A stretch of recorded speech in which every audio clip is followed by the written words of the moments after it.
We are live. Welcome back, everybody. Not that anyone's here yet. We have 0 viewers as of 10 seconds in. So welcome back for everybody who's watching the replay. I'm going to do a bit of a live stream today and hang out, take some questions, chat guitars, chat amps, chat pedals, bit of anything you like. So I'm trying this new streaming software today. It's very basic software, but I'm hoping that it works all right. So what I'm going to do is just bring up the chat here and we'll see if this works. So it looks like we're live. We've got 3 people watching, so welcome everybody. All right, Change of Strangers, welcome mate. Hope you're doing well. Happy freezing Saturday, man. It is so cold outside. I shaved my head this morning. I just went outside before and I was like, I'm going back in. So yeah, not a lot of fun out there today. No questions about that. All right, let me just pop out this chat. All right. Just bear with me. I've got this sort of set up so that if anyone brings up a guitar brand or whatever, we should be able to share the websites and stuff, finally. Only thing is I can't share the comments on screen with this one, but I'll work that out for later on. Anyway, welcome guys. We've got Vox Guitar Rocks. How you doing, mate? Peter McQuibben. Welcome, man. Thanks for joining in. Appreciate it. It's a bit of an old school YouTube setup right now. Just rocking the webcam and a mic. Hello, Dr. Jekyll says, hey Shane, always enjoy your live streams. Glad to see you back at it again. Hey, thank you, mate. Yeah, it was months between live streams, between the last one and the one before that. Yeah, it was just, yeah, as I said, the place I was living, I just realized how messy all this is. I was pretty busy. The old place was just driving me crazy. You know, like it's much easier now to do a live stream with very little disruption or noise problems or whatever. So yeah, if the mic needs to come up or down, just let us know, by the way.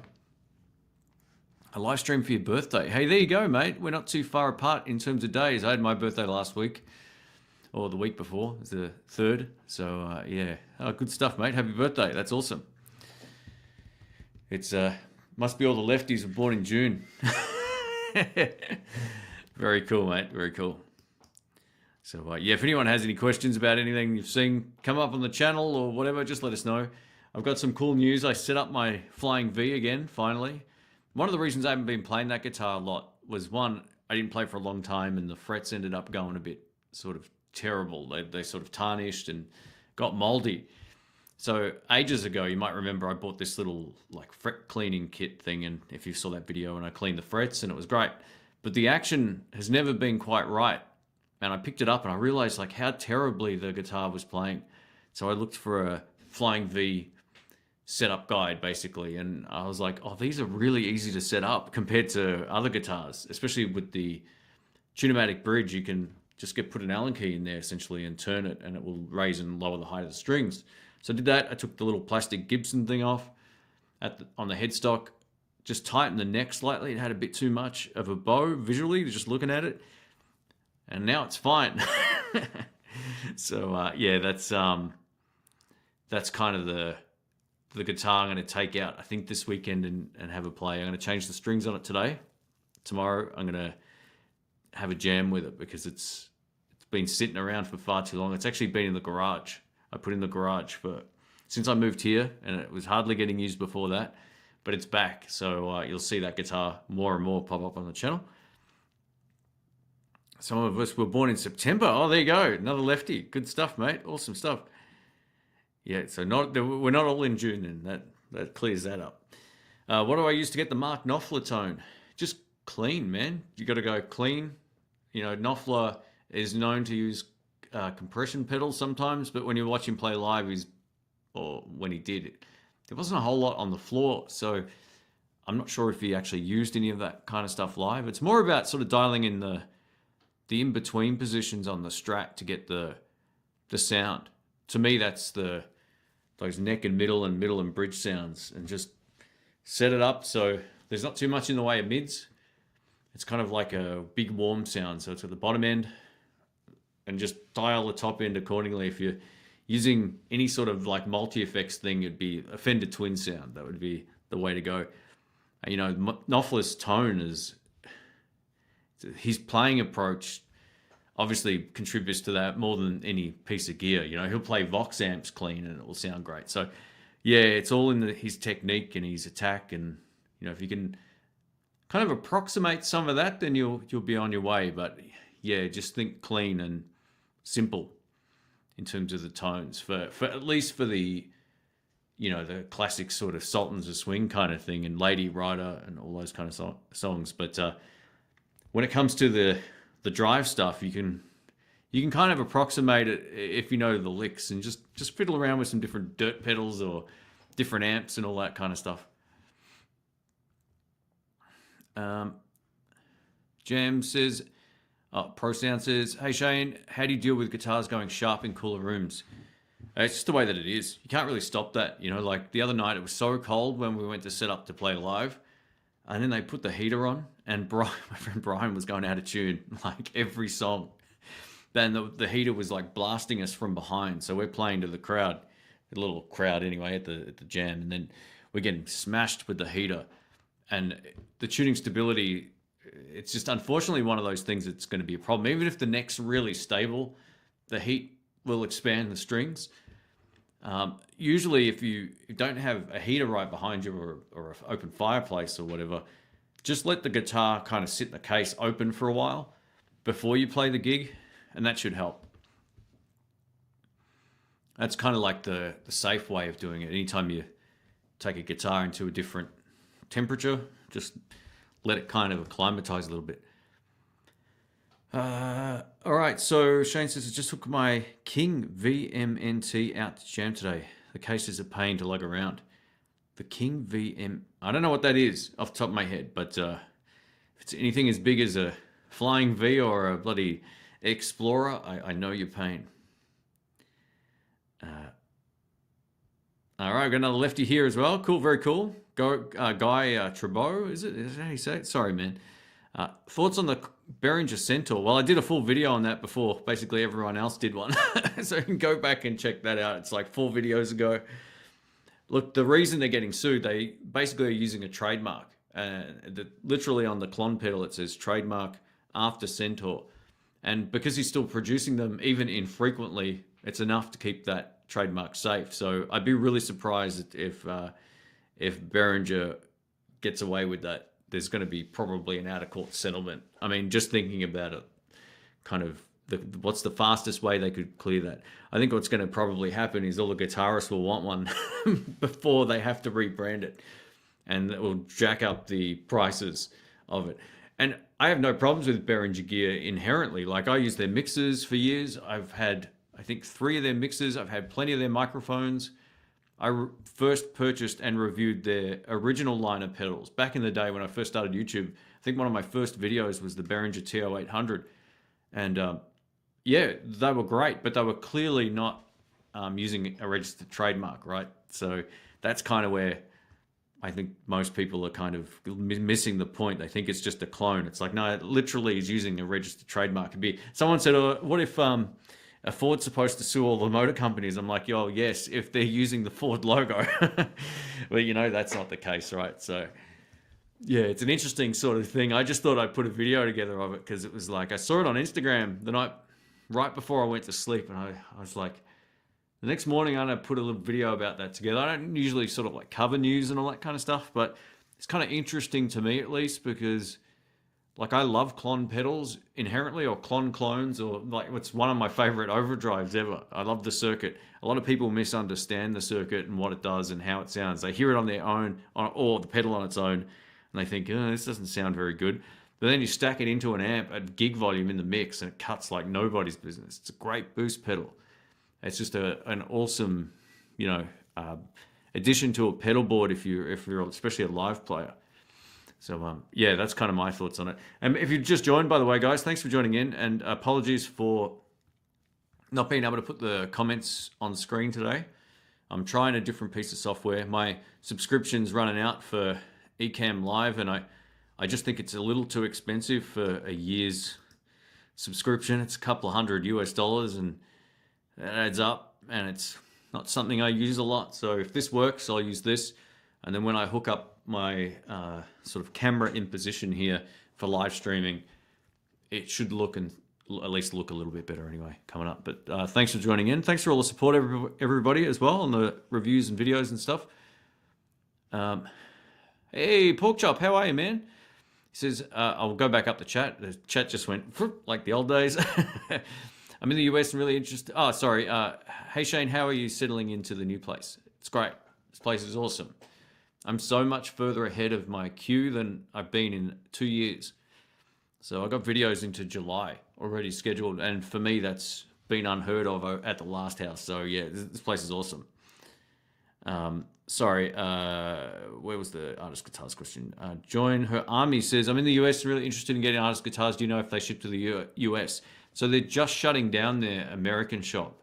It was artist-guitars.com.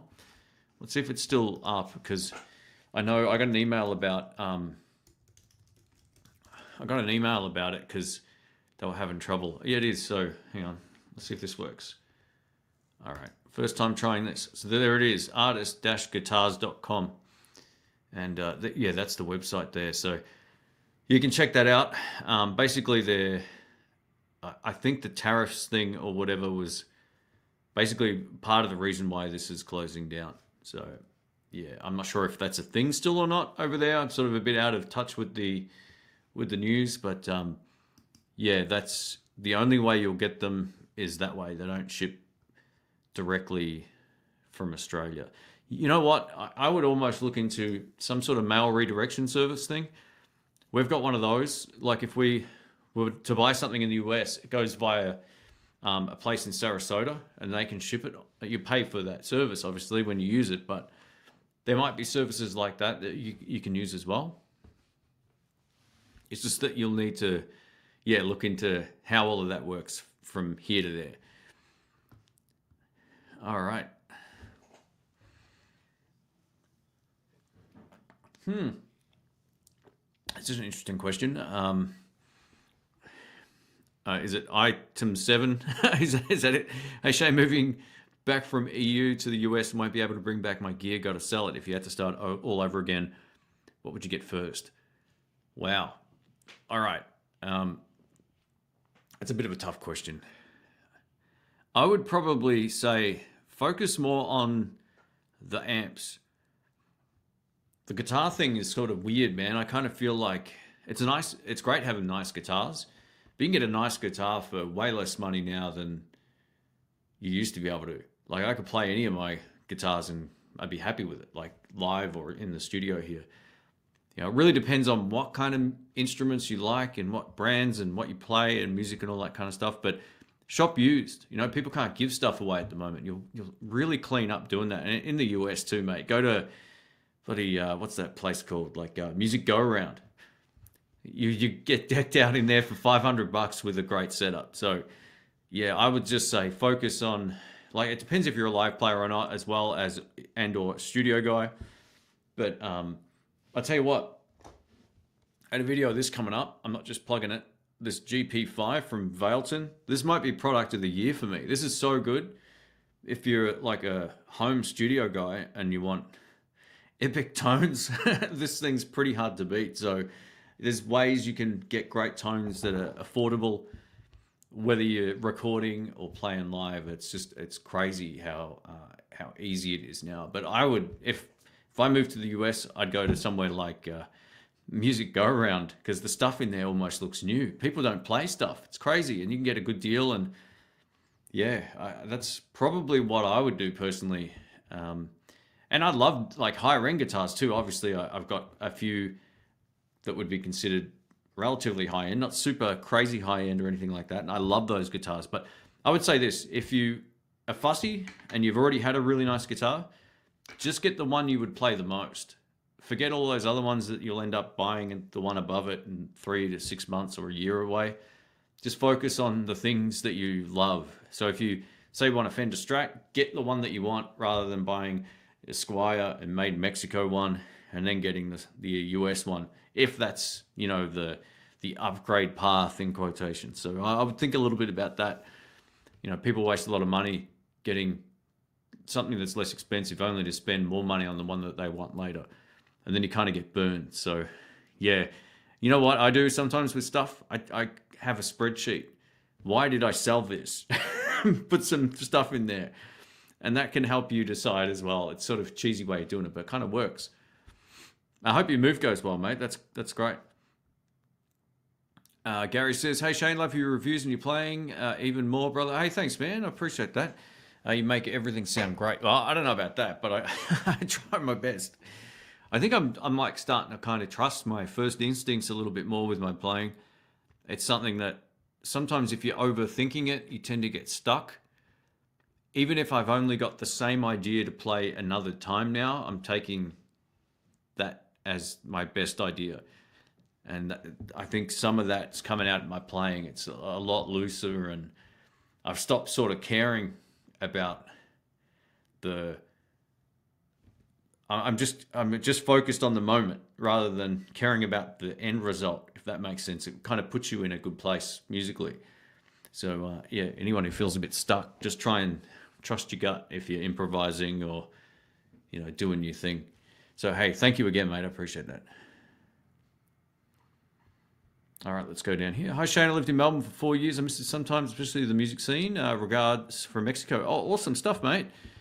Oh, I'm glad you liked it here. That's fantastic. I've never been to Mexico. I don't know enough about it, to be honest. I'd probably like to check out some of the coastline. You know, like now. Let me just check something. I always get this wrong. Hang on. Now, Baja is in Mexico, right? California, yeah, it's a state of Baja, California. Okay, it's stayed in Mexico, so that's one place I definitely love to check out. I think that looks pretty cool. But yeah, I'd have to brush up on my 3 lines of Spanish that I know. All right, we've got Ken Rogers here. Welcome, mate. Hope you're doing well. I'm not sure how to say your name. Says, do you know of any cheap pedals to get the rubbery, saggy, thick Beano tone? A pedal that would work even in solid-state analog amplifiers. You're probably looking for a blues breaker style pedal, man. That's you know, that's the sound. I just reviewed something I can't let you know what it is yet because it's not out, but the video will be up pretty soon, and within that has that exact sound, and it feels awesome to play. I can't think of like a dedicated standalone pedal that really gives you that exact sound without thinking about the amplifier side of it. But what have we got? What's a good blues breaker pedal? Yeah, I mean, you've just kind of work it. The thing with getting or trying to match tones, there's the feel thing of it too, right? But in a solid state amplifier, you get a pretty good starting platform to work with almost any overdrive. I would say it's probably more about the EQ than anything else. Just stay away from pedals kind of like the Tube Screamer. They're not the right kind of voicing. Even ones like the Boss BD2, the Blues Driver, it's a bit too bright sounding. You want something with more sag, right? So yeah, what about some of those old Marshall pedals? I got some of those on the channel, and they kind of approximate that sound as well. Yeah, they're pretty cool.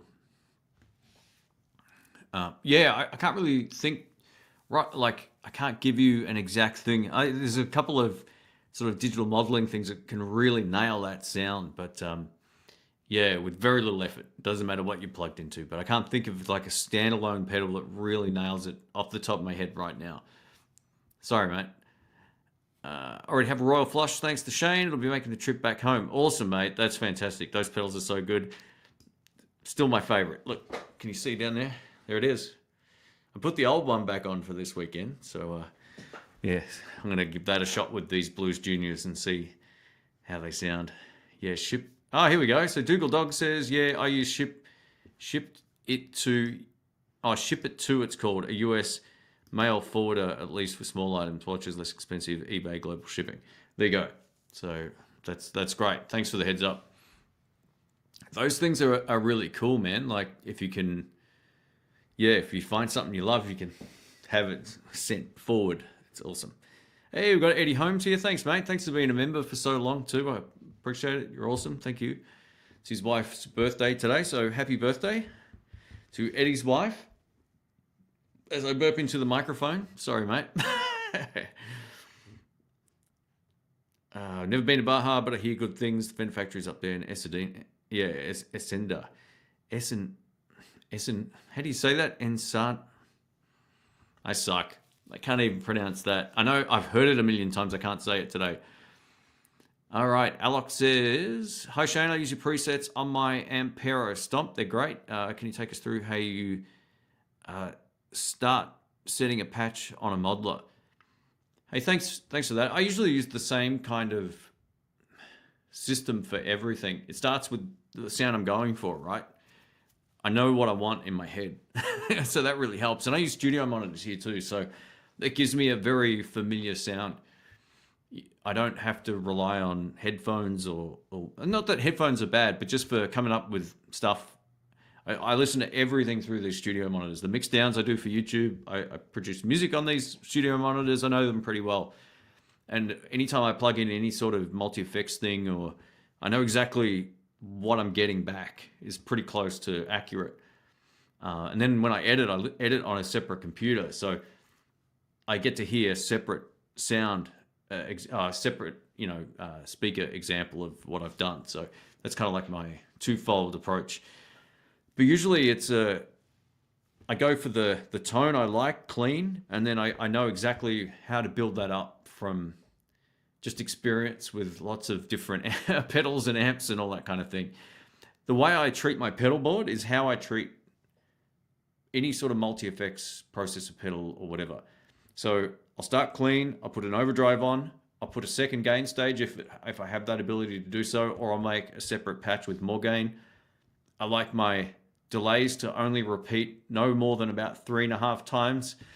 And I don't want the mix to be too high either with the delay so it gets washy or weird. And that's kind of my starting platform for building up a clean sound with dirt or without dirt. I don't use compressors.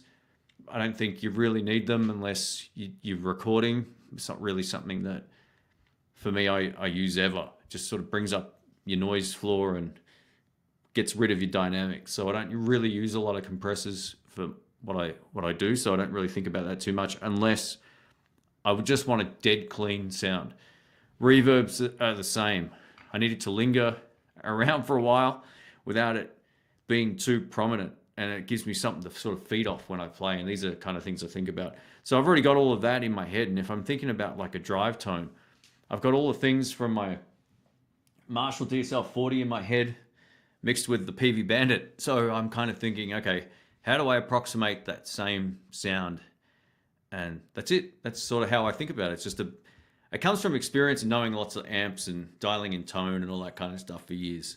All the way going back to the Mustang Monday series I did years ago with the Fender Mustang amps. It was, they were downloaded over 500,000 times by the time they pulled that website. And yeah, people are like, how'd you get it so accurate? It's just like knowing what I'm listening for. It's just it's a weird sort of experience thing. But yeah, if you know your sound, if you've got your own sound that you try to dial in anytime you play live, or if you plug into someone else's amp and you're looking for your sound, that's what you want to be able to do anytime you plug into anything. You need to be able to have that sound buried in your mind so you can just fiddle around and approximate it. I know as soon as I plug into an amp, if I've got my clean tone at all accurate to what I would have as a clean tone dialed in with anything, I can plunk my pedal board into it and it's going to sound killer.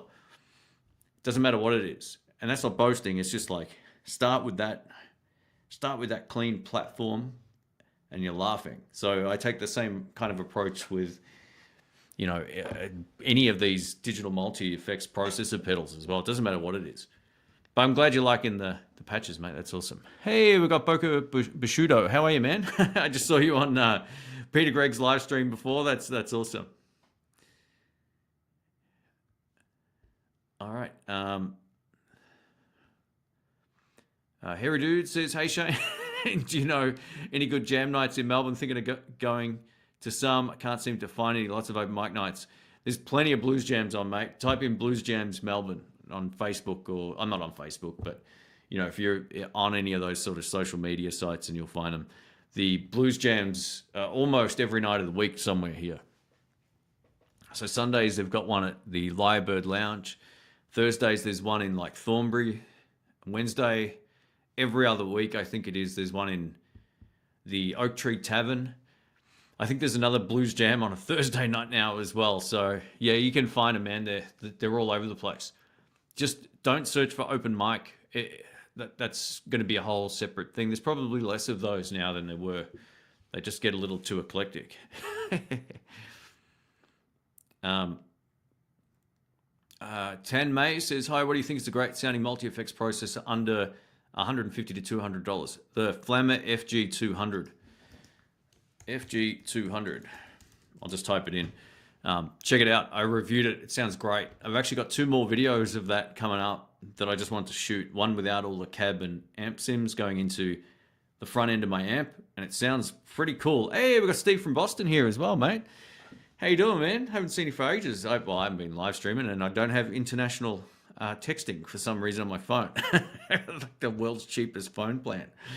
But anyway, mate, I hope you're doing well. Hope to see you this summer. Man, we're kind of working on some stuff.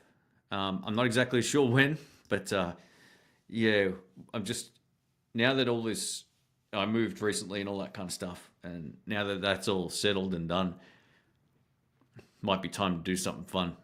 So yeah, I'll definitely let you know, mate. I'll pay the extra $5 and be able to text you finally. But yeah, guys, go check out Steve's channel if you are unfamiliar with it. I'm sure everyone here knows who he is. All right, let me just scroll back up because the chat just moved.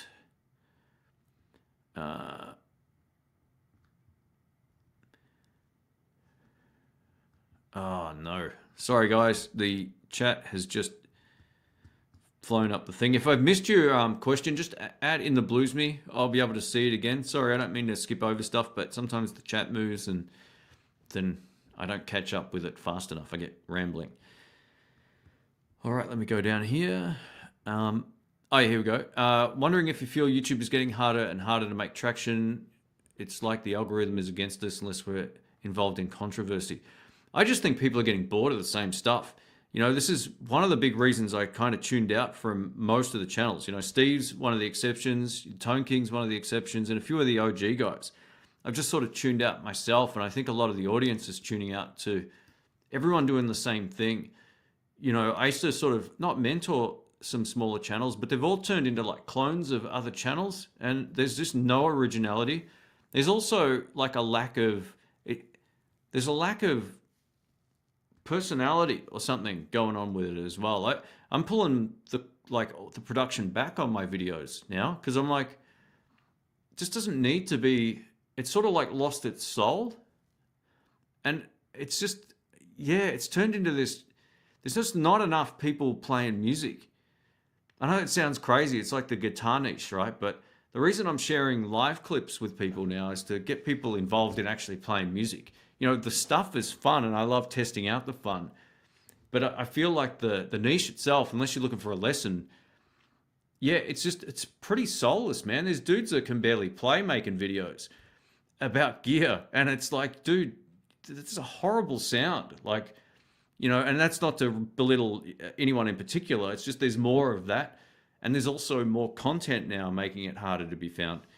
But, you know, I've been doing this for a long time, 11 years full time and a lot longer before that. And the way you continue to do well is just do your own thing. And the more I was watching other stuff, the more I was like, what's happening here? Like, I don't really get it. So I think for myself, at least with that, I'm just doing my own thing. I don't care. I'll do the things that I think will be of interest to my audience and also some things that I think will be of interest to me. And yeah, the gear niche itself is burning out as a whole in every category on YouTube. It doesn't matter what it is, whether you're talking cars or electronics or cameras or, you know, whatever. Straight up gear videos are almost, they're fine, but you've got to have something else. And just doing exactly the same stuff other people do isn't worth it. You know, Steve's got a great series. He's doing Guitar of the Week, right? It's awesome. It's personable. He's interacting with his audience. It's great. Like everyone's, you know, people filming with cinema cameras when it comes to YouTube for guitar products. It's like, what are you doing, man? Like, people can't relate to this. It's turned into like, and I'm guilty of wanting to up my production quality every few years. But now I'm like, I'm done. I'm not going that way all the time. It's, yeah, I think there's a serious lack of just stuff that people can relate to. The next thing's getting old. That's why, like, a mix of content will always win long term. And it's always been my kind of thing. And then I get stuck doing too many demos or reviews. And this is the thing, right? Like, where are the pros and cons reviews gone? Is there anyone doing that anymore? I made a comment on a video that I got coming up because I found flaws in the firmware for this product that's coming up. And I say this in the video and you'll see it come up. I just uploaded it. I say, double check other reviews to see if anyone else has this issue. If anyone is still putting pros and cons or cons in their review, because like, it's become so frustrating to watch. You know, channels I used to really enjoy watching are all like, hey, blah, blah, blah, blah, blah. They're all talking off teleprompters or they're just like, they look visibly bored. That's why I take a break every year, man. Every Jan, I basically take some time off. And this year in particular, I wanted to completely revamp some stuff, think about new things I could do, share some experience with people, and also just, you know, just create some different talking points and concepts, all that kind of thing that just aren't straight up gear review stuff. So yeah, I'm sick of watching it. I'm sick of the same people reviewing the same stuff. I get it as well. So I'm like, if I'm sick of watching this crap, I don't want to keep producing it. So it's like, you've got to come up with a different point of view with stuff, or at least have a point of view. That I think that's the takeaway. Hey, Buzz, thank you, mate. He says, Pepsi Fund or Glass Fund. Hey, thank you, mate. Just getting back into photography and remembering how much it costs. Man, yeah, the cameras are pretty expensive. Hey, it's it's crazy. If you need some recommendations, mate, for stuff, let us know. I'll happy to reply via email and give you some suggestions depending on your budget. I'm a huge camera nerd.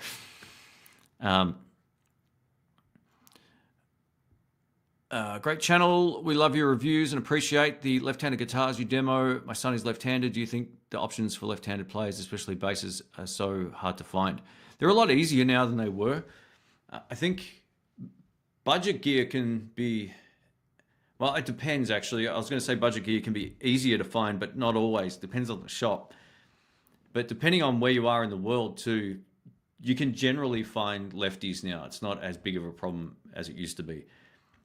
Basses, bit hit and miss. If a guitar store carries lefties in electric guitars, they usually carry a couple of basses.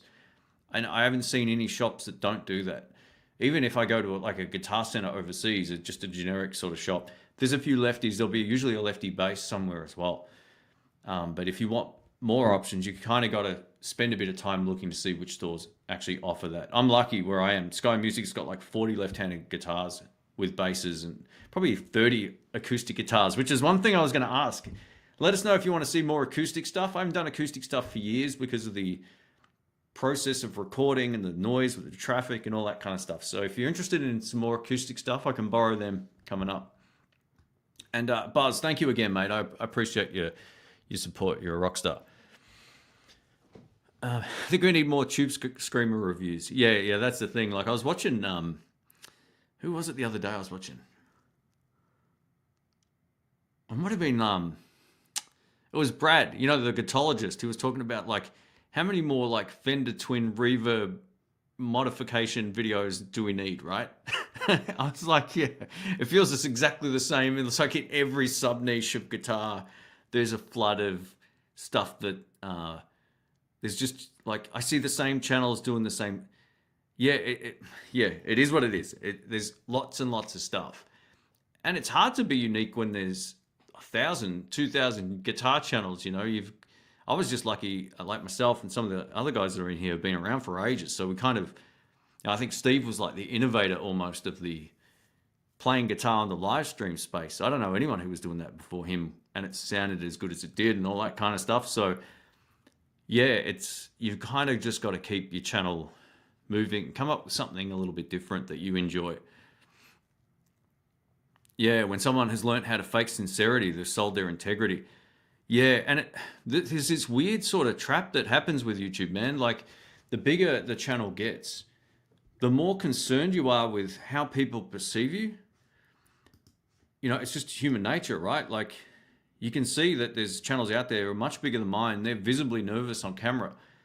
I'm leaving flubs and all kinds of stuff in there now. I've stopped sort of trying to make it perfect. There's no reason for that. You know, people used to come to YouTube for you or me or whoever, right? People used to just do that. But now it's turned into like only commercial, like, you know, sponsored videos and all that kind of stuff. I do sponsored videos. I pay my bills with sponsored videos sometimes too, but it is what it is. You got to, like, there's a balance between still doing a review, but also giving your opinion on something. And I like this next video you'll see coming up pretty soon. I found bugs in the software, so they're in the video. It is what it is. I feel like there's this idea of what needs to be shown on YouTube versus the person that's putting the video up. And sometimes then you lose your way. Like, years ago, I used to speak completely differently because everybody said they couldn't understand me. And then I stopped caring and it was so much easier. So yeah, it is what it is. Hey, thank you, Ramalama. Ding Dong says, back to the Blues Breaker. Have you tried the Tone City Bluesman or the Halcyon Blue? If so, do they do as well or better than the Marshall Blues Breaker pedal? I'll let you in on a secret, mate. I got the Halcyon is on the way. I haven't tried it yet. And let's have a look at this Tone City Bluesman pedal here, mate. I'll just see if I can fire this up on the thing. Oh, you know what? How do I do this? Here. I do not believe I've done a review on this one. Oh, this website is awful. What is this? Welcome to the slowest website in the world. I'm on like 1,000 megabits per second download. It's taken like 5 minutes. All right, let's try something else. Let's get out of here.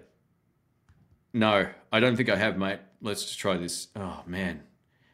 Look at this. This is a great example of... This is the Tone City website, tonecityaudio.com. Your connection is not private. That's some quality stuff right there. Well, I'm going to give up, but the short answer is no, I haven't tried that one. I've tried the dual pedal, which is pretty great. It's a bit like the Analog Man King of Tone. I think it's called the King of Blues or something like that. It's pretty wild, man. It's pretty wild. The Halcyon Blue pedal is on the way. I actually contacted the guys at oh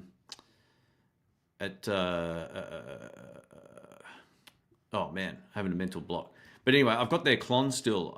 I actually contacted them to say, look, I'd love to try the blue and see what kind of combination we can get out of it, because those pedals are great. The Halcyon Blue would probably be the one and done if you can splurge, because yeah, they make some great stuff. Buzz says, just bought a Canon R5 since I already had some lenses, 24-70 and 7200. Oh, that's all you need, mate. That's great. Well done.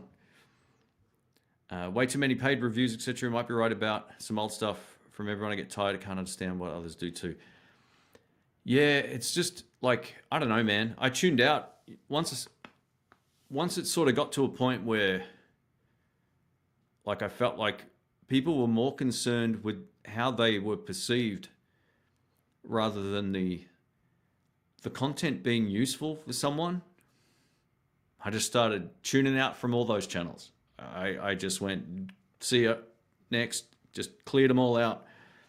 I think if you make content in any niche, it's important to sometimes be aware of what's going on around you to a point, but then you're like, also trust your instincts. a lot of stuff I've just tuned out from. I know it sounds kind of like, I don't know, I'm not butthurt by it. I just like lost interest in watching other people's stuff on the most part. You're always making stuff. So it's like, why would I sit there and watch a 45-minute pedal review that only needs to be 5-10 minutes? It's like, come on, man. Anyway, Eddie Holmes, thank you, mate. Far out. You guys are awesome. We've just hit the threshold for no ads on the playback here. No, I'm only joking. I leave them off anyway if there's any super chats. So thank you, guys. That's awesome. Eddie's been a member for ages. So, mate, thank you again. That's awesome. I'll just grab a quick drink here.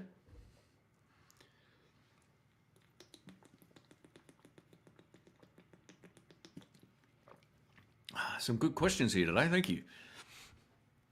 What's your main gigging amp? PV Bandit. That's from Ace. I don't really have a main gigging amp, man. I just sort of like to use what I use at the time. So the amp I've used the most is the Fender Blues Deluxe with the Swamp Thing speaker. I've only had the PV Bandit for maybe 6 months, give or take, and I love it. It's great. I have used it for live shows, but then I've also used my PV Classic 50 for some as well. So it really just depends on where and if I'm playing, what I want to take on that particular day. I find the solid state amplifier, like the PV, really versatile volume-wise. I don't have to get it really loud for it to sound great, and that's one of the cool things about the solid state stuff.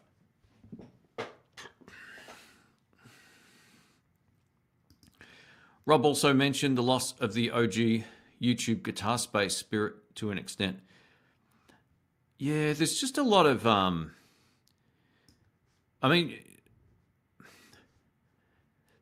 I don't really want to call anyone out. Like, there's a whole lot of stuff going on that just doesn't feel right when you watch it. One way or another, it's like, is this dude authentically them, or are they not?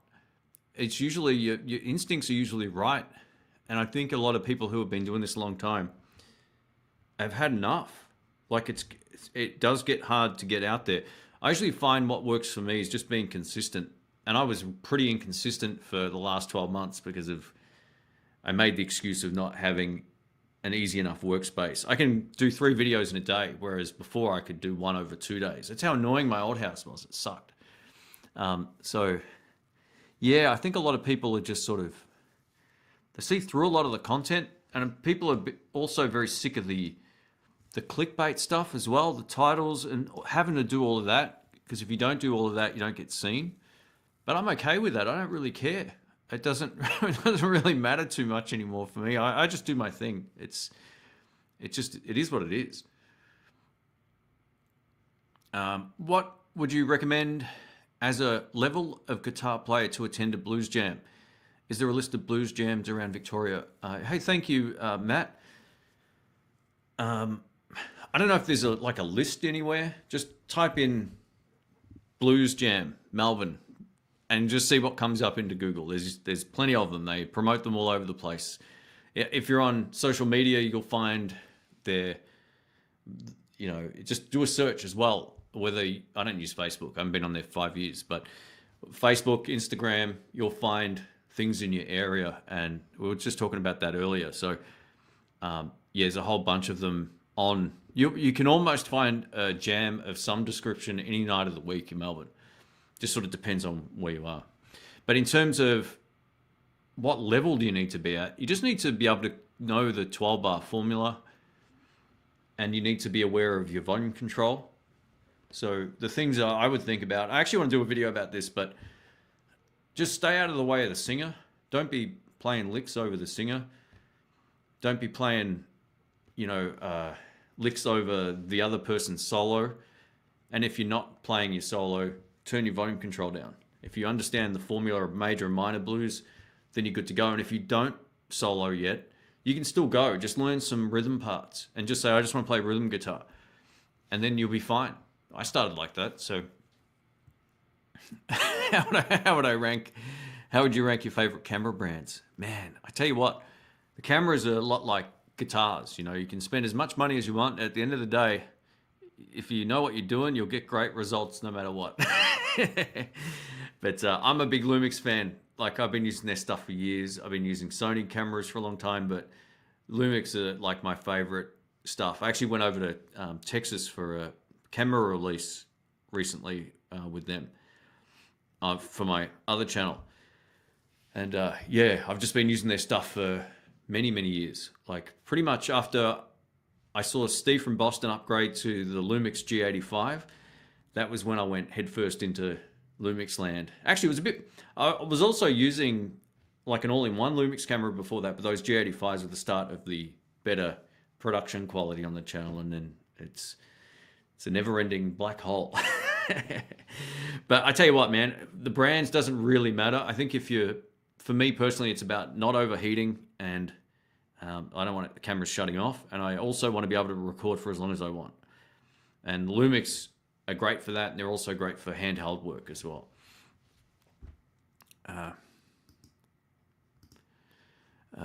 Better to review with a sponsor or without. It doesn't really matter, man. Like, it depends on like. I always say to companies, if you want to sponsor a video, I'm still doing a review. Nearly every email I get sent, they're like, "Oh, can you send it over ahead of time?" And I'm like, "No, I don't do that. It's not that sort of sponsorship. If you want me to showcase this, you get a review." And it is what it is. Like, people can look at that in any... I know people always assume the worst with everybody as well. It's like, oh, it's just a paid ad. It's like, well, yeah, they paid you to make the video, but have a listen to the pros and cons at the end. I think there's a lack of... maybe some sort of lack of conviction to speak your mind anymore with stuff, man. And most of the reviews I do of anything, I borrow the gear, I have to go pick it up and I have to go take it back. I don't get paid from Sky Music to review anything. So it's, yeah, to me, that's easy and it keeps it fun. But there's no right or wrong way to do it either, right? Like, everyone's free to cover their costs, and everyone's free to make the videos that they think are good. But yeah, it's just not enough of it. And the camera niche is almost as bad. There were people defending problems in cameras. It's like, you can't do that. Like, you might be a brand fanboy, but it's not a good way to go. Yeah, anyway. It's good to be passionate about stuff, right? Like, I love music equipment. I love camera equipment. They're two things that I really love, but you've also got to keep in context. I guess the thing that annoys me, right, I said this earlier, it's almost like the next mentality, which is why you're seeing stuff more than once now. I really feel like doing one video of one thing isn't always enough. A follow-up video, testing it in a different way based on the comments or things like that, are things I'm starting to throw into the channel now. So you'll see the same thing pop up a few times based on, oh, how's it work with this? All right, let's try it. If I can do it, I'll do it. So, and they're just done because I think it'll be helpful. It's the helpful content that's lacking. So, yeah, anyway. Rod says, hey Shane, digressing completely here, but what's your experience or opinion on buying expensive gear or guitars off Reverb? I wouldn't if I'm in Australia. Oh, you're probably in the US, right? So if you're overseas, it's probably fine. Reverb isn't really a thing here for people to buy stuff. I don't know. There's some... I think as a buyer, it favors you. So if something's not right or it doesn't match the description or photos, then you're entitled to send it back. But I don't know if that's... Yeah, I've never used it myself, so I can't really comment. But maybe some people from overseas can comment on it a little bit better. I'm sure they can, actually. The no experience guy right here.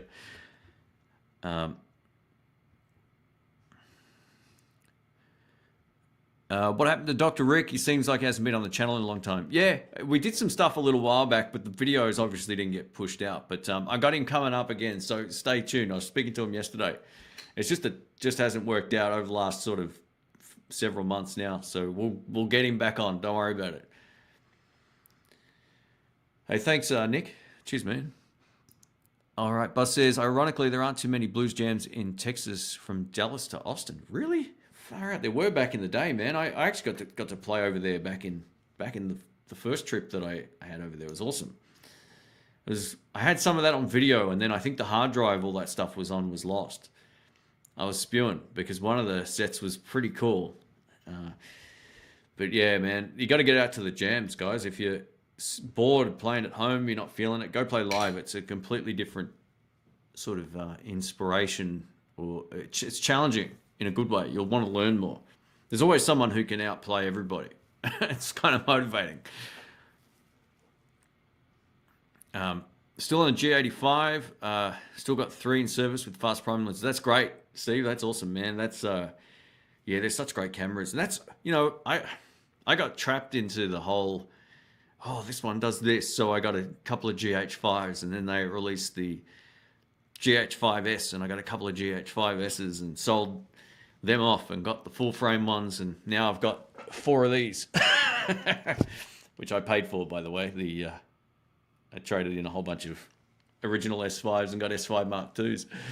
And I'm kind of done. I got to test the new S1R Mark II and the S1 Mark II and E, and I'm sticking with these. I'm done.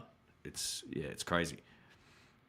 Yeah, the G85s, man, like, talk about minus the autofocus thing, right? If you lock them off, they're great. They're just unbelievable cameras. I think we remember in Germany all those years ago, I had a GH5 and a G85 with me in there. Man, the image quality is great. So I got Steve to thank for the addiction to... as soon as you switched cameras, man, I noticed it instantly. I was like, what is that? That looks so good. Because I was still shooting with... I think I'd moved from like fairly professional HD camcorders over to...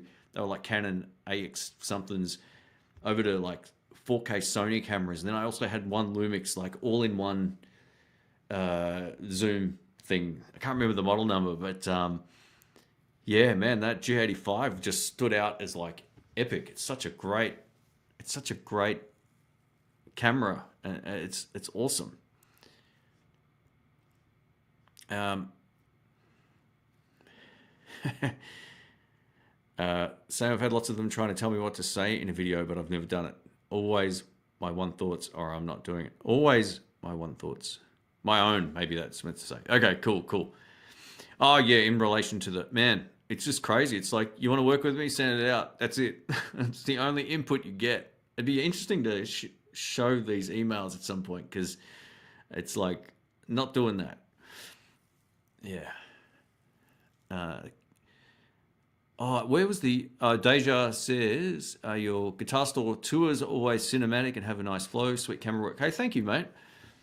Yeah, they've always been something that I've loved putting time and effort into. Like, I love the end result of that. I've always loved like documentaries and stuff, and I know it's not a documentary, but it's like a run and gun little filmmaking kind of adventure.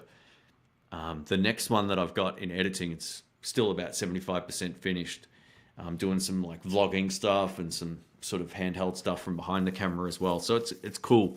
There's another one of them coming up. It's just fun. Like, I love going to guitar shops, and that's the thing with the YouTube thing, right? Like, I would like to assume that was one of the first series of its type, but now there's a million things kind of like ripping that off. Kind of like, man, I was expecting that series to do really well, but it is what it is. Maybe again, it wasn't personable enough. I don't know. You just got to do what you enjoy. David says he put a strap pickup in the neck of a Telecaster. Awesome. Hey, mate, that's a great idea. That's usually the weak link on most Tallies is the neck pickup. The bridge pickup is friggin' awesome, but the neck pickup can be a little bit muted on the top end. So that's a great move. Depends on the model and all that kind of stuff too.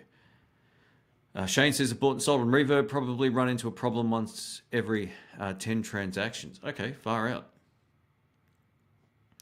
I'm still in the A7 III, A6500, been resisting the urge to upgrade.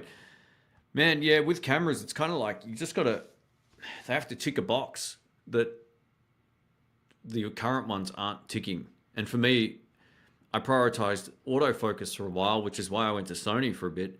And then when the Lumix stuff got phase detection, I went back because not only is the autofocus great, but you can use them handheld. And they're kind of like my handheld cameras. I got like 8, 9 cameras here at the moment. It's mental.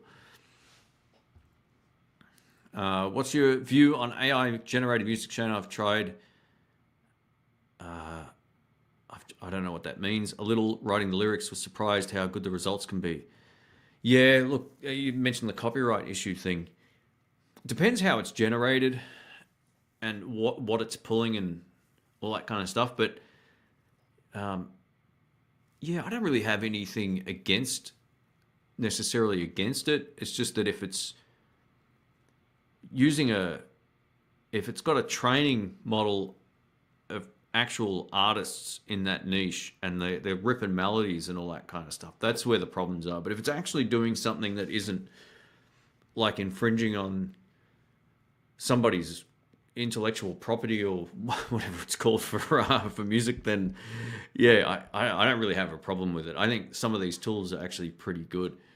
You know, sometimes I use them for, if I've uploaded video, I forgot to put a description in, I go to Grok and I'm like, write a quick description on this. It's like bang, copy, paste, done. It saved me stressing about it. So, and then I'll fix it from there the next day or whatever. But yeah, some of these tools are good and I guess some aren't. Let me just check something real quick. All right.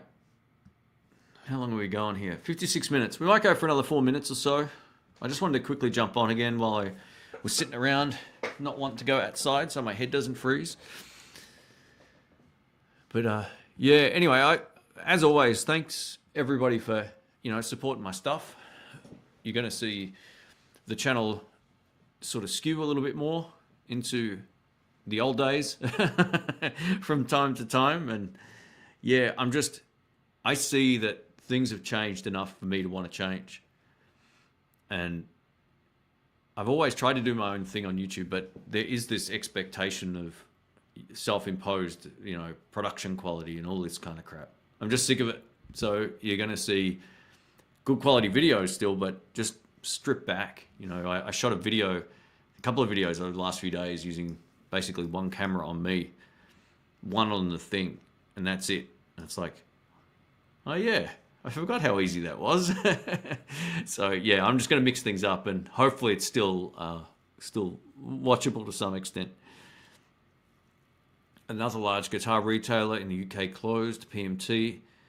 This is the third in a few months. And music shops in Australia are struggling as well. I know that shops have never been as busy as they were a few years ago, but I don't see too many places like closing down or anything here. I'm oblivious to it if it's happening. So my instinct is it's probably one thing I've noticed with a lot of music shops, and this isn't to berate them or whatever, but it's a lot of them don't have any sort of presence anywhere. And I think that sort of hurts them long term, right? Like if they don't have a YouTube channel or they don't have an Instagram page, at least it's pretty tough unless you're a specialty shop or you're a high-end shop that's kind of got a lot of, credit or like people know of you through other people that are prominent or whatever, right? So yeah, it sucks to see them closing down. Interestingly enough, in Australia, like the ones that won were all family-owned businesses essentially, or just the old, what they call the mum and pop shop. So yeah, they all kind of won here. There aren't really any chains of music stores. We had Billy Hyde's for a long time, and they've closed their doors and reopened like 3 times in the last 10 years. And they'll probably do it again at some point because people want that. It's like people probably just shop at their local store here more. It's just the way that it is. So it'd be interesting to see kind of what happens with that here, because at least the shops I've been aware of they selectively, it's different when someone selectively closes down. Like they think, I'm not keeping that business open, we're just going to move everything to another shop that we've got. But yeah, I'm not too sure what's going on here with that. It doesn't feel like anything has really popped up and I've gone, oh man, I can't believe that shop shut. Unless the owner's retired or something, right? Murray Meadowfield says, hit the thumbs up. Hey, thanks, mate. I appreciate that. How many folks we got watching now? We got 61 people. Is that current? I'm not too sure if that's current. Might be a little laggy there, but yeah. Anyway, if you drop a thumbs up, that helps. It always helps on the channel. Even if you don't drop a comment, if you can leave a thumbs up, it is always appreciated. All that sort of stuff helps things get found. And yeah, it is what it is, man. With YouTube, you just got to plug away, and that's what I'll just keep doing. As long as I'm enjoying it, I'll keep doing it. And if I stop enjoying it, I'll stop. Or I'll just post far less. It's pretty simple for me with stuff. If it feels like, like it's not viable, then I'll just do something else. But yeah, as long as people are watching and things are coming in and things seem to be moving forward, then that's what we'll do. I'm going to try and plan to go to Jerry's Lefty Guitars at some point to his new shop. He hasn't been open for, I think, 2.5 years. Since the last time I was over there, since he's moved from Sarasota to, not Nashville, somewhere in Tennessee, I should say. So if that happens, that'll be cool. I'm looking forward to... Oh, no. Sorry, my live stream just crashed. Hopefully the program's all right. Oh, well, sorry guys, if it crashed there, I apologize. I just saw my browser crashed on me. Hopefully the stream's okay. Yeah, so if anything like that comes up, I'll keep you guys posted. I want to do some more stuff over there at some point, test out some different brands and all that kind of thing, and that's just always good fun. Oh yeah, Brian Wilson died. Yeah, far out. Man, some of those songs are like just crazy. The arrangements, the Beach Boys stuff it's always impressed me how many parts there are in the Beach Boys music, right? Like, it's just insane. Oh, I can't close this one. How do I do that? Like that. Okay, cool. Anyway, hopefully the stream's still working. Are we still... Okay, we are good. Thank you, Dougal. I appreciate that, mate. Yeah, my browser just crashed. I can hear my fans on the computer going crazy, so we may have to sort out a better scenario than this next time. Yeah, YouTube's a funny old thing, man. I think a lot of people are just trying to... And it is going to sound bad, right? But it's pretty obvious. I see a lot of people inflating their own ego and not necessarily doing it for reasons that are relatable. That's kind of how I feel about it. I think a lot of niches on YouTube are doing the same thing. It's not to call out anyone in particular, but it's just how I see it at the moment. It's sort of like, and I expand my own head because this is what I do. It's like faux being like a rock star or something, but you're sitting in a room. Like, someone made this awesome comment the other day. It's like, how come YouTubers have all playing under all these fancy lights and everyone watching just has their ceiling light on? I was like, mate, that's freaking awesome. That's exactly what I needed to someone to type in a comment. You know, everyone wants great video quality, right? But yeah, it's like, man, it's just some of these sets and stuff, man. It's just insane. It's so crazy. It's like, yeah, I don't know, man. I just sort of checking out from a lot of it now. As much as I love all this stuff myself, you know, creating a decent set. But literally, I got a bedroom. Like, I can almost like reach across, you know, each side of this room. So, all right. Anyway, guys, what we might do is wrap this up because I'm getting a sore throat and it's been just over an hour, so I might grab something to eat. Thank you for joining in, and thanks for the real chat, real talk within the blues. That'll be the new live stream thing.